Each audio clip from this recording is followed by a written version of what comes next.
Shalom saudara-saudara, kembali kita bertemu untuk membahas bagian firman Tuhan bersama dan kita akan melanjutkan pembahasan untuk David's Main Bible Study kita di mana kita sedang membahas tentang 7 jemaat di dalam kitab Wahyu dan kali ini kita masuk pada bagian terakhir yaitu jemaat di Laodikia di dalam Wahyu pasal yang ketiga mulai dari ayat yang ke-14 hingga ayat yang ke-22. Karena itu sebelum membahas bagian firman Tuhan lebih jauh, mari kita berdoa. Bapa di dalam kerajaan sorga, kami bersyukur untuk penyertaan dan kasih-Mu. Kami berdoa Tuhan menolong kami dalam pembahasan firman Tuhan. Roh Kudus berikan kami kekuatan dan hikmat agar apa yang kami belajar dari bagian firman-Mu boleh tertanam, bertumbuh dan kehidupan kami menghasilkan buah untuk kemuliaan nama Tuhan. Kami serahkan kehidupan kami dalam tangan pengasihan Bapa di sorga, pimpin sertai kami di dalam nama Tuhan Yesus kami berdoa. Amin. Saudara, kita sudah melihat ke-6 jemaat di dalam kitab Wahyu ini dan minggu lalu kita sudah melihat tentang jemaat di Philadelphia dan kali ini kita akan masuk kepada jemaat yang terakhir yang untuk kita bahas bersama yaitu jemaat di Laodikia. Nah, ketujuh jemaat ini berada di Asia Kecil atau Turki sekarang. Meskipun waktu itu di Turki bukan hanya ada 7 jemaat ini, ada banyak jemaat di sana, tetapi ada bagian atau pesan khusus yang disampaikan kepada ketujuh jemaat ini. Nah, kepada jemaat di Laodikia atau jemaat terakhir yang akan kita bahas di sini, ada begitu banyak hal menarik yang akan kita lihat di sana. Yang pertama, kita akan melihat profil tentang jemaat di Laodikia ini terlebih dahulu, ayat yang ke-14. Dan tuliskanlah kepada malaikat jemaat di Laodikia. Ini bagian pertama. Nah, Laodikia adalah sebuah kota di Asia Kecil yang pada waktu itu bisa dikatakan cukup makmur. Mereka cukup maju dan terkenal dalam 3 hal, yaitu perdagangan yang membuat mereka kuat dalam keuangan mereka, ilmu kesehatan, terutama perawatan mata, dan yang ketiga industri tekstil mereka, yaitu wol hitam. Nah, ini mereka cukup makmur dengan hal-hal ini. Bahkan seorang sejarawan Romawi kuno, dia mengatakan bahwa pada saat terjadi gempa bumi yang besar pada tahun 60 Masehi, orang-orang di Laodikia bahkan menolak bantuan dari Kekaisaran Romawi untuk membangun kembali kota mereka. Dan mereka mampu membangun kota itu dengan sumber daya yang mereka miliki sendiri.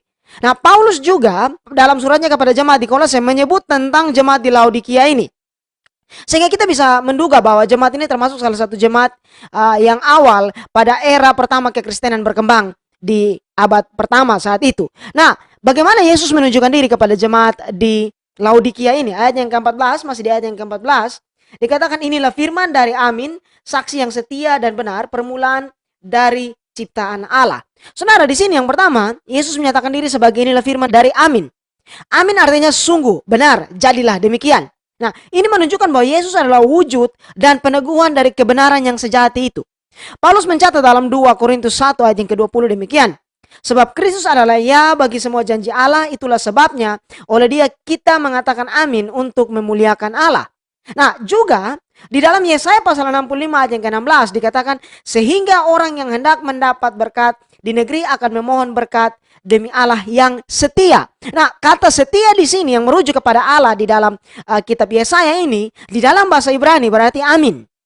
Sehingga menunjukkan bahwa Kristus adalah Allah yang sejati. Yang berikut dia katakan saksi yang setia dan benar. Nah, karena Kristus adalah kebenaran itu, maka apa yang dia nyatakan adalah kebenaran dan kebenarannya itu teguh dan bisa dipercaya. Saat kita mencari standar kebenaran yang sejati, kita datang kepada Kristus dan firman-Nya. Lalu dikatakan permulaan dari ciptaan Allah. Kita perlu mengerti bagian ini dengan baik, bahwa kata permulaan di sini bukan berbicara mengenai urutan atau kronologi, tetapi merujuk kepada Kristus sebagai sumber, penyebab, dan penguasa itu sendiri. Sebab Kristus bukan ciptaan, tetapi dia adalah pencipta. Kolose 1 ayat 16 hingga ayat yang ke-17. Karena di dalam dialah telah diciptakan segala sesuatu yang ada di sorga dan yang di bumi, yang kelihatan dan yang tidak kelihatan, baik singgasana maupun kerajaan, baik pemerintah maupun penguasa, segala sesuatu diciptakan oleh dia dan untuk dia.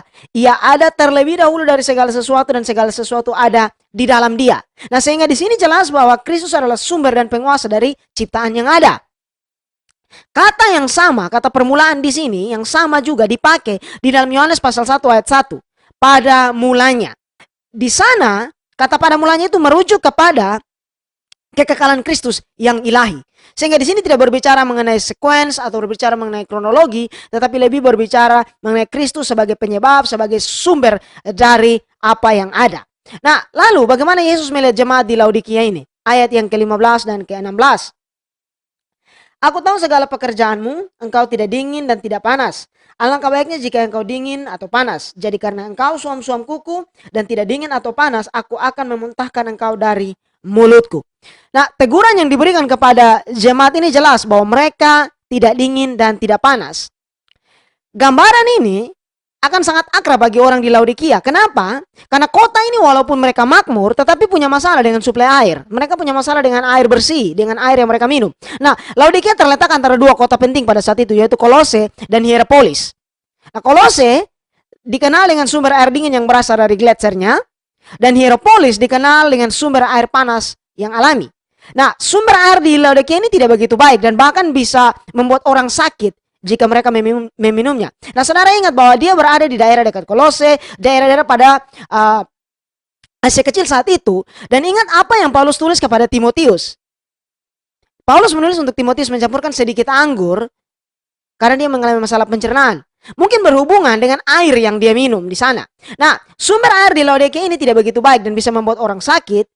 Dan karena mereka kaya, sehingga mereka mencari solusi dengan cara yaitu membangun saluran air yang untuk mengalirkan air, jadi air yang dingin dari Kolose dialirkan ke Laodikia, dan juga sumber air yang panas dialirkan dari Hierapolis. Nah, tetapi saat air itu mengalir dan tiba di Laodikia, tidak lagi panas atau dingin, melainkan menjadi suam-suam kuku, atau mungkin istilah yang bisa kita pakai menjadi hangat.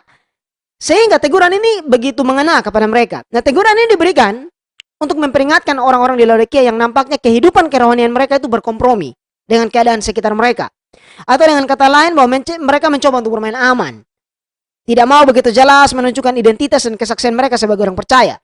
Nah, mungkin hal ini bisa kita lihat pada zaman sekarang di mana ada orang Kristen yang hanya melihat iman Kristen sebagai label saja, tetapi tidak mau dengan serius menghidupi iman itu.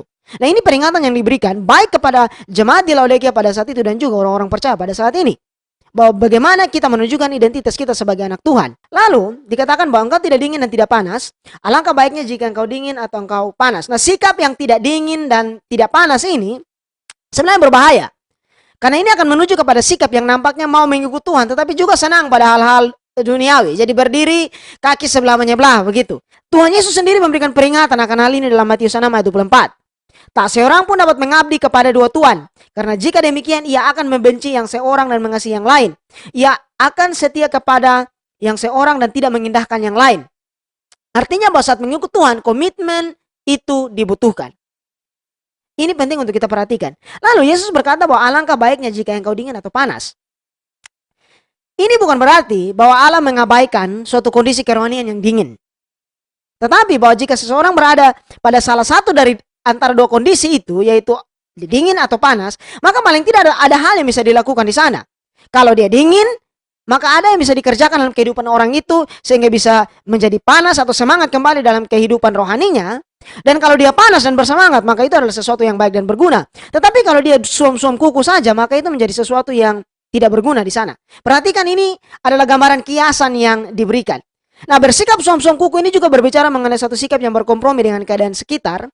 Dalam arti bahwa hal-hal yang tidak sesuai dengan kebenaran firman Tuhan, di mana air yang panas atau dingin, jika dibiarkan di udara terbuka, maka dengan sendirinya akan menyesuaikan suhunya, dan akhirnya menjadi sama dengan suhu di sekitarnya. Nah, ini peringatan yang diberikan. Mengapa? Karena sebagai gereja atau persekutuan atau orang percaya secara pribadi, maka ada budaya, lingkungan, sosial media, dan lain-lain atau hal-hal di sekeliling kita yang dapat mempengaruhi prinsip dan komitmen kita sebagai orang percaya. Itulah sebabnya kita perlu berhati-hati dan terus memperhatikan disiplin rohani kita, dan terutama hubungan pribadi kita dengan Tuhan, agar kita tidak mengikuti arus dan mengkompromikan kesaksian kita sebagai anak Tuhan.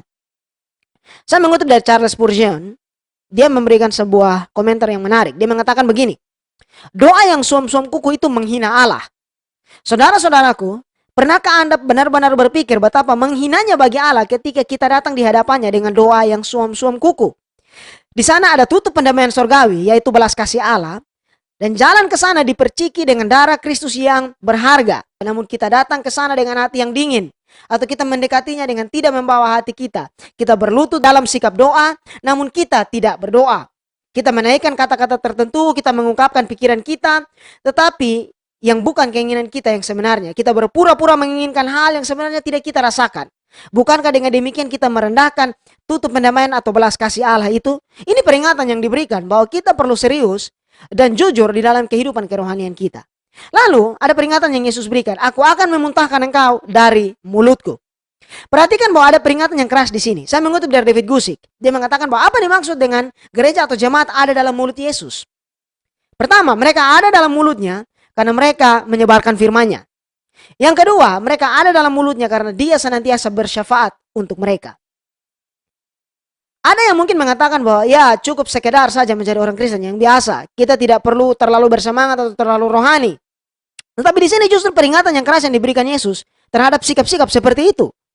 Lalu bukankah dengan demikian nantinya orang akan menjalani kehidupan kekristenan mereka dengan beban dan ketakutan? Jawabannya tentu tidak. Sebab justru dalam ketaatan yang didasari dengan hubungan kasih dengan Allah, kita bisa menikmati hidup yang bermakna. Dunia dan dosa nampaknya menawarkan kebebasan. Tetapi justru itu akan membawa kita kepada keterikatan dan belenggu. Sedangkan iman di dalam Kristus memerdekakan kita. Bahwa kita merdeka untuk bisa hidup di dalam kebenaran. Lalu ada panggilan pertobatan yang diberikan kepada jemaat ini. Ayat yang ke-17. Karena engkau berkata, aku kaya dan aku telah memperkayakan diriku dan aku tidak kekurangan apa-apa. Dan karena engkau tidak tahu bahwa engkau melarat dan malang, miskin, buta, dan telanjang. Nah, jemaat ini menjadi tinggi hati dengan apa yang mereka miliki, saudara. Dalam pandangan dunia, jemaat ini merasa bahwa mereka tidak membutuhkan apa-apa lagi. Mereka memiliki segala materi yang mereka perlukan. Karena mereka kaya, mereka memiliki pengobatan yang baik, terutama untuk pengobatan mata. Mereka memiliki industri tekstil yang maju. Tetapi justru mereka dikatakan miskin secara rohani di sini. Kenapa? Karena sikap suam-suam kuku mereka itu. Dan yang menyedihkan, Yesus mengatakan bahwa mereka buta. Artinya bahwa mereka tidak melihat masalah kerohanian yang mereka alami. Apa yang mereka anggap benar justru berbanding terbalik dengan kenyataan yang Yesus tunjukkan. Yesus mengatakan bahwa engkau melarat dan malang, miskin, buta, dan telanjang. Artinya bahwa mereka hidup dalam delusi. Hal ini berbeda dengan jemaat di Smyrna yang walaupun mereka miskin secara materi tetapi kaya dalam hal rohani. Kehidupan rohani mereka adalah suatu kehidupan yang kaya. Di dalam Matius 5 pasal 3 Yesus berkata demikian, berbahagialah orang yang miskin di hadapan Allah karena mereka lah yang mempunyai kerajaan sorga. Nah, Alkitab New King James menerjemahkan berbahagialah orang yang miskin di dalam roh, poor in spirit. Artinya bahwa mereka sadar akan masalah kerohanian mereka. Mereka mengerti bahwa ada persoalan di sana. Mereka tidak bisa benar sendiri di hadapan Allah dengan kemampuan mereka, dengan apa yang bisa mereka buat, dengan apa yang bisa mereka capai. Sehingga mereka perlu datang meminta belas kasih Tuhan. Nah, masalah dari jemaat di Laodikia ini adalah mereka menunjukkan sikap arogan. Dan satu sikap yang tidak menghormati serta memuliakan Allah. Dengan berpikir bahwa mereka mampu dan tidak membutuhkan apa-apa. Terutama membutuhkan apa-apa dari Allah. Nah, C.S. Lewis mengatakan bahwa saat kita mengatakan saya memiliki segala sesuatu yang saya butuhkan adalah sebuah ungkapan yang berbahaya. Saat yang kita maksud dengan segala sesuatu itu tidak ada Allah di dalamnya. Lalu, dengan apa yang sudah Tuhan Yesus tunjukkan di sini, kita belajar bahwa apa yang Tuhan sampaikan lewat firman-Nya lebih penting dari apa yang mungkin kita anggap benar dari pandangan dan keadaan kita. Saat mungkin kita merasa biasa-biasa saja dengan dosa tertentu, sedangkan firman Tuhan memperingatkan kita akan hal itu, maka sebaiknya kita dengan serius memperhatikan hal itu. Melihat apa yang firman Tuhan katakan, dan bukan apa yang hanya sekedar kita rasakan. Perasaan kita mungkin bisa menipu kita. Tetapi kebenaran firman Tuhan adalah fakta yang tidak tergoyahkan. Dan itu menunjukkan sebuah kebenaran. Lalu di ayat yang ke-18 dikatakan, maka aku menasihatkan engkau, supaya engkau membeli daripadaku emas yang telah dimurnikan dalam api, agar engkau menjadi kaya, dan juga pakaian putih supaya engkau memakainya, agar jangan kelihatan ketelanjanganmu yang memalukan. Dan lagi minyak untuk melumas matamu, supaya engkau dapat melihat.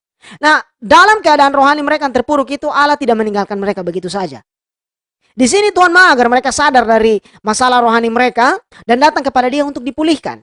Yang pertama, Yesus berkata, engkau membeli daripadaku emas yang telah dimurnikan dalam api agar engkau menjadi kaya. Kekayaan rohani yang didapat lewat pemurnian kehidupan mereka. Yang kedua, pakaian putih supaya engkau memakainya agar jangan kelihatan ketelanjanganmu yang memalukan. Berbicara mengenai kekudusan hidup. Dan yang ketiga, minyak untuk melumas matamu supaya engkau dapat melihat. Agar mereka bisa melihat kebenaran yang sejati yang ada di dalam Kristus yang adalah ya dan amin itu. Nah, dari semua hal ini kita belajar bahwa ini semua justru disediakan oleh Allah sendiri. Sehingga yang perlu kita lakukan adalah datang kepada Dia dengan kerendahan hati. Kita menyadari akan keberadaan kita yang membutuhkan balas kasih dan pertolongan Tuhan. Dan meminta Allah untuk memulihkan dan menolong kita. Lalu ayat yang ke-19, ini adalah panggilan pertobatan. Barang siapa kukasihi, aku tegur dan kuhajar, sebab itu relakanlah hatimu dan bertobatlah. Hal ini luar biasa. Bahwa dasar dari disiplin dan teguran yang Allah berikan adalah karena dia mengasihi kita. Bahwa sebagai Bapa Sorgawi yang baik, dia mengasihi kita. Dan dia tidak ingin untuk kita binasa karena ketidaktaatan kita. Itulah sebabnya Allah mau untuk menegur kita. Bahwa setiap hal yang Tuhan sampaikan lewat firman-Nya, yang mungkin kita merasa bahwa itu sepertinya membatasi apa yang harus kita lakukan, justru sebenarnya menolong kita. Satu ilustrasi yang mungkin bisa saya pikirkan adalah bahwa seperti mungkin ada ikan di dalam akuarium yang protes, bahwa mengapa ada kaca akuarium yang membatasi ruang geraknya. Bayangkan kalau ikan itu lompat keluar, dia mati. Bahwa kaca itu ada di sana untuk membatasi dia, tetapi juga untuk melindungi dia. Demikian juga dengan kita. Bahwa segala hal yang disampaikan oleh firman Tuhan bukan untuk membatasi kita dan membuat kita tidak enjoy kehidupan kita. Bukan. Karena kita bisa menikmati hidup yang sejati hanya ada di dalam Tuhan. Lalu, dikatakan bahwa sebab itu relakanlah hatimu dan bertobatlah. Menarik bahwa pertobatan dimulai dari sikap hati. Dan kata relakan di sini justru diterjemahkan dari kata Yunani yang artinya menjadi panas. Bahwa kita kembali melakukan apa yang harusnya kita lakukan. Ayat yang ke-20. Lihat aku berdiri di muka pintu dan mengetuk. Jikalau ada orang yang mendengar suaraku dan membukakan pintu, aku akan masuk mendapatkannya. Dan aku makan bersama-sama dengan dia dan ia bersama-sama dengan aku. Nah di sini ajakan dan panggilan pertobatan itu adalah sesuatu yang harus ditanggapi. Ada orang yang mendengar panggilan pertobatan itu, tetapi kemudian mengabaikan. Anda mendengar panggilan pertobatan itu, tetapi tidak mau mengambil sikap untuk menyambut Kristus di dalam hati mereka. Nah yang paling penting untuk kita lakukan adalah mendengar dengan hati yang mau diubahkan. Lalu mengambil langkah iman untuk percaya dan hidup di dalam ketaatan. Hidup di dalam Tuhan. Nah hal makan bersama dengan Tuhan ini juga berbicara mengenai suatu persekutuan. Bahwa Kristus mau agar kita memiliki satu hubungan persekutuan yang kasih dan akrab dengan Dia. Hal yang menyedihkan bahwa gambaran yang kita lihat di sini, Tuhan Yesus berkata, lihat aku berdiri di muka pintu dan mengetuk. Artinya bahwa pintu itu sedang tertutup. Berbeda dengan jemaat di Philadelphia yang dikenal dengan jemaat yang pintunya terbuka, jemaat di Laodikia ini justru pintunya tertutup. Sedang Yesus adalah kepala dari gereja itu sendiri. Kita mungkin sering melihat lukisan atau gambar ini di mana digambarkan Yesus berdiri di depan pintu sambil mengetuk. Dan sering ayat ini dipakai untuk menunjukkan ajakan agar orang menerima Yesus bagi orang yang belum percaya. Tetapi lebih dari itu kita perlu lihat bahwa surat ini justru ditujukan kepada jemaat atau gereja Tuhan.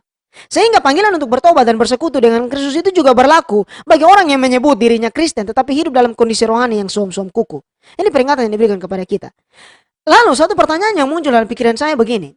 Mengapa Yesus harus mengetuk di pintu itu? Mengapa dia menunggu untuk ada yang mendengar suaranya dan datang untuk membukakan pintu itu? Bukankah dia berhak untuk mendobrak pintu itu? Nah, di sini saya melihat bahwa dalam kedaulatan dan kemakuasaan Allah, dia mau agar panggilan kepada pertobatan dan persekutuan dengan dia itu ditanggapi dengan hati yang sungguh-sungguh percaya dan yang bersungguh-sungguh mengasihi dia. Lalu, kita lihat bagian penutup dari Wahyu pasal 3 ayat yang ke-14 hingga ayat yang ke-22 ini mengenai jemaat di Laodikia.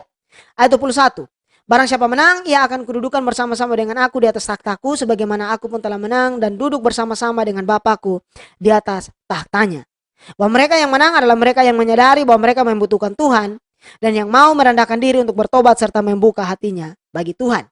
Lalu dikatakan ia akan kududukan bersama-sama dengan aku di atas takhtaku. Bahwa ada upah bagi mereka yang setia, bahwa mereka akan memerintah bersama-sama dengan Kristus. Bandingkan Wahyu pasal 20 ayat yang ke-6. Dikatakan berbahagialah dan kuduslah ia yang mendapat bagian dalam kebangkitan pertama itu. Kematian yang kedua tidak berkuasa lagi atas mereka, tetapi mereka akan menjadi imam-imam Allah dan Kristus. Dan mereka akan memerintah sebagai raja bersama-sama dengan dia 1000 tahun lamanya. Ini luar biasa, saudara. Nah, kemudian ada panggilan yang sering kita lihat di sini muncul dalam surat kepada setiap jemaat ini. Ketujuh jemaat ini, yaitu siapa bertelinga, hendaklah ia mendengarkan apa yang dikatakan Roh kepada jemaat-jemaat. Kembali bahwa ajakan untuk mendengarkan apa yang disampaikan kepada jemaat-jemaat ada di sini. Ini menunjukkan bahwa gereja Tuhan sepanjang zaman perlu memperhatikan apa yang disampaikan kepada ketujuh jemaat ini. Bagaimana Kristus menunjukkan dirinya kepada mereka, apa saja teguran yang diberikan, nasihat, penguatan, dan janji yang diberikan. Saya ingin menutup dengan kesimpulan seperti ini. Bahwa sepanjang sejarah, memang banyak teolog mencoba untuk melihat bahwa surat-surat kepada ketujuh jemaat ini sebagai sebuah gambaran dari apa yang sudah, sedang, dan akan terjadi dengan gereja. Mulai dari zaman para rasul hingga kepada zaman akhir. Dan meskipun mungkin kita bisa membaca perkembangan gereja dan melihat itu sebagai sebuah nubuatan, tetapi juga ada pesan yang secara mendalam diberikan kepada gereja, persekutuan, dan juga orang percaya secara pribadi akan apa yang disampaikan kepada jemaat itu. Sehingga kita perlu dengan serius melihat semua peringatan yang ada. Dan juga untuk merenungkan lebih dalam bagaimana Kristus menyatakan dirinya di sini. Agar kita bisa belajar mengenal dia lebih dekat dan mengasihi dia lebih dalam. Dan kehidupan kita bisa berjalan di dalam terang kasih Tuhan. Sehingga kita boleh menjadi kesaksian yang hidup yang mempermuliakan nama Tuhan. Kita berdoa. Bapa, kami bersyukur untuk firman-Mu. Tolong kami Tuhan untuk mengerti lebih jauh apa yang menjadi kehendak-Mu. Bantu kami Bapa, kami lemah, kami tidak mampu sendiri. Tetapi kiranya Tuhan kekuatan dari Engkau sendiri yang menolong kami, menguatkan dan menyertai kami. Kami menyerahkan kehidupan kami ke tangan kasih-Mu, pimpin sertai kami. Di dalam nama Tuhan Yesus kami berdoa. Amin.